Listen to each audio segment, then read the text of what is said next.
Corona की दूसरी लहर ने दक्षिण एशिया में सबसे ज़्यादा नुकसान भारत को पहुंचाया है।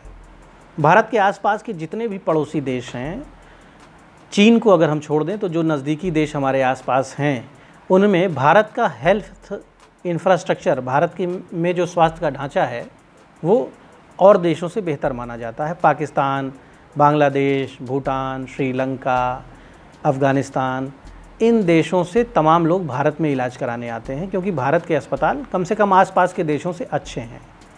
चीन की अलग बात है, चीन जाहिर सी बात है कि भारत से काफ़ी आगे है वर्तमान में।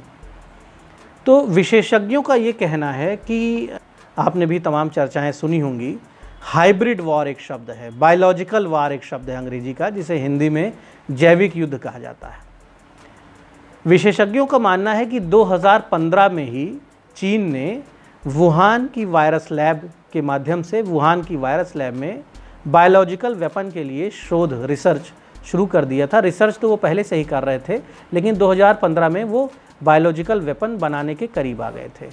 बायोलॉजिकल वेपन क्या होता है? बायोलॉजिकल वेपन एक ख़ास तरह के हथियार होते हैं जिनमें वायरस, बैक्टीरिया या जहरीले तत्व, जहरीली गैसें, जहरीले तरल पदार्थ, इस तरह के वेपन होते हैं, इस तरह के हथियार होते हैं जो बीमारियां फैलाते हैं।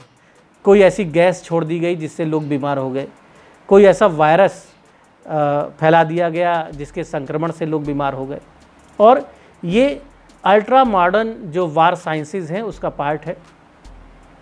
विश्व में आधुनिक युद्ध की जो प्रणालियां हैं उनमें इनको भी शामिल किया गया है। हालांकि घोषित तौर पर कोई भी देश इसे स्वीकार नहीं करता है, इसके कार्यक्रम गोपनीय रहते हैं क्योंकि ये मानवता को व्यापक नुकसान पहुंचाने वाले हैं।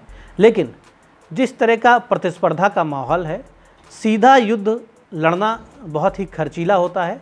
सीधा युद्ध जब कोई देश लड़ता है तो कुछ ही दिनों में उन देशों की अर्थव्यवस्था बर्बाद हो जाती है। मिसाइल, रॉकेट, लड़ाकू विमान, ये बहुत खर्चीले हैं, इनमें करोड़ों अरबों रुपए खर्च होता है।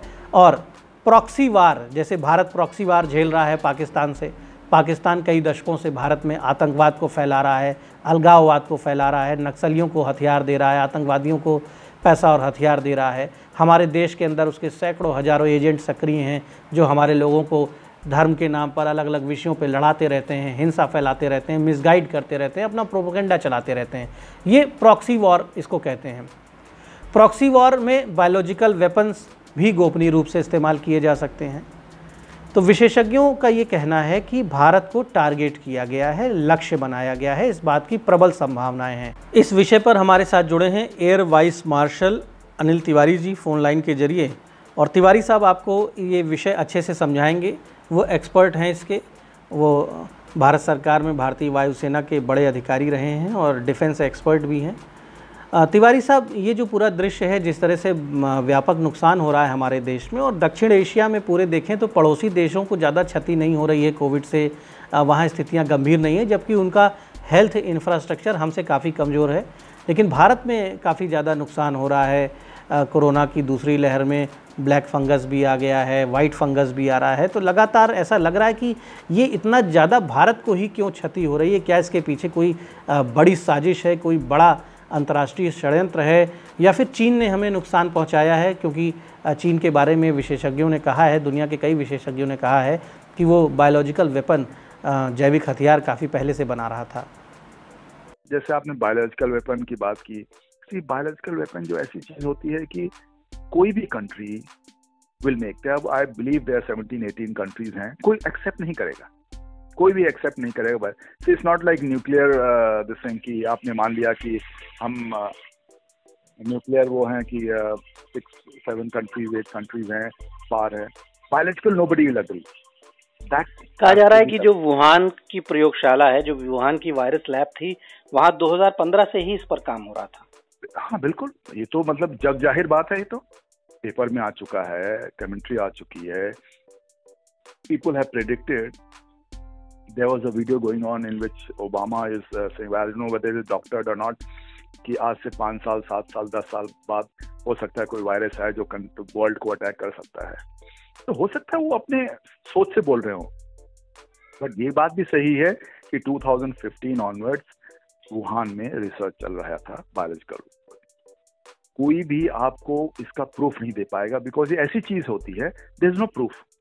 It's not like atomic bomb की एयरक्राफ्ट से आपने ला के गिरा दिया या वहां से अपने मिसाइल से फेंक दिया तो आपको पता चल गया मिसाइल कहाँ से चला है, एयरक्राफ्ट कहाँ से आया है। Biological warfare you can not make out, but rest assured things like this there has to be a, the only thing you can point out is ये हो सकता है ये बायोलॉजिकल वो है। सडनली हमारी कंट्री में इतना आगे बढ़ गया, हम लोग तो कंट्रोल कर लिया था फर्स्ट वेव में, सडनली इतना आगे कैसे बढ़ गया?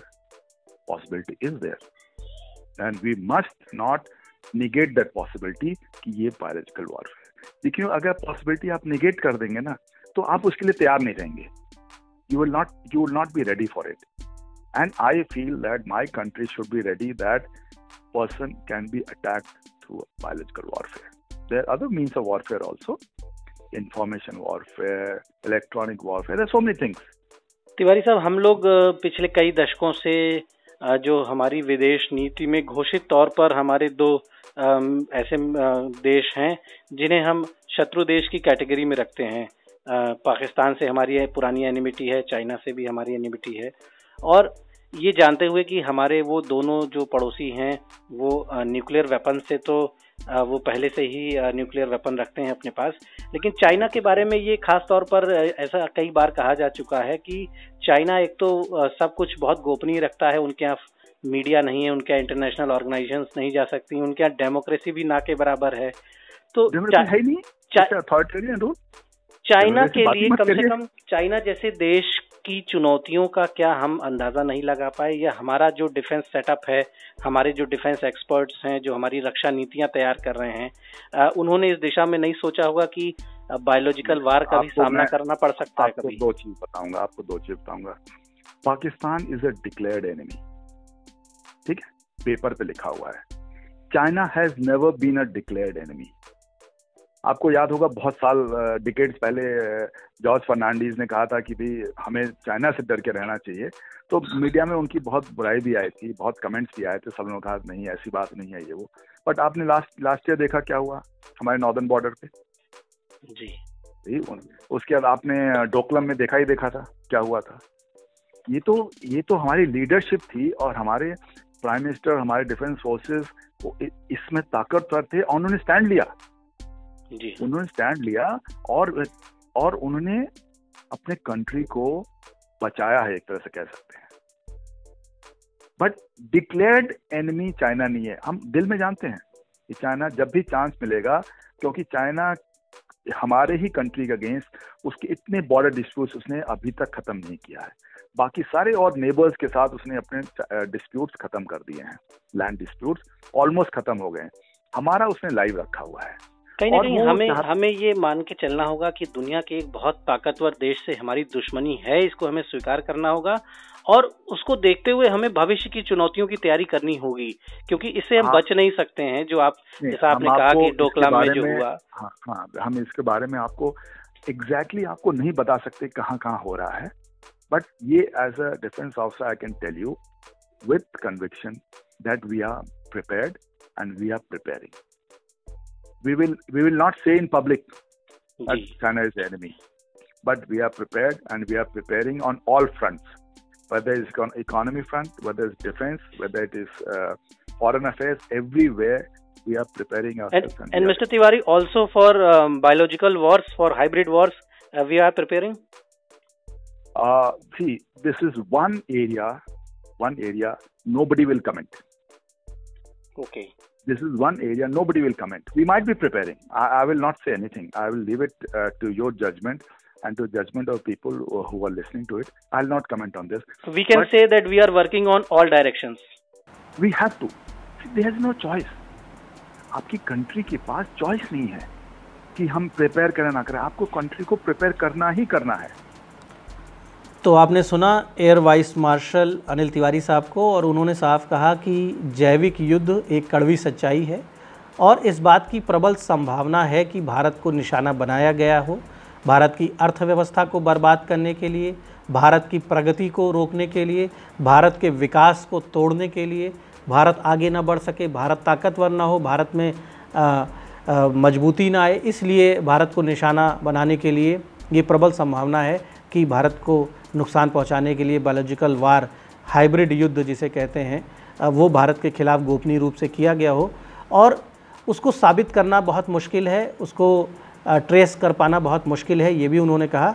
लेकिन उन्होंने ये भी बताया कि हमारी सरकार, हमारी डिफेंस फोर्सेस इन सारे विषयों को ध्यान में रख रही हैं, सारी परिस्थितियों का संज्ञान ले रही हैं और हर चुनौती के लिए भारत तैयार है। ज़रूरत इस बात की है कि पहले देश के नागरिक, देश की सारी व्यवस्था, देश के सारे सरकारी कर्मचारी, सभी लोग, पक्ष विपक्ष सभी एकजुट होकर इस संकट का मजबूती से सामना करें और उसके बाद देश को मजबूत बनाकर ऐसी चुनौतियों से लड़ने के लिए तैयार करें। धन्यवाद।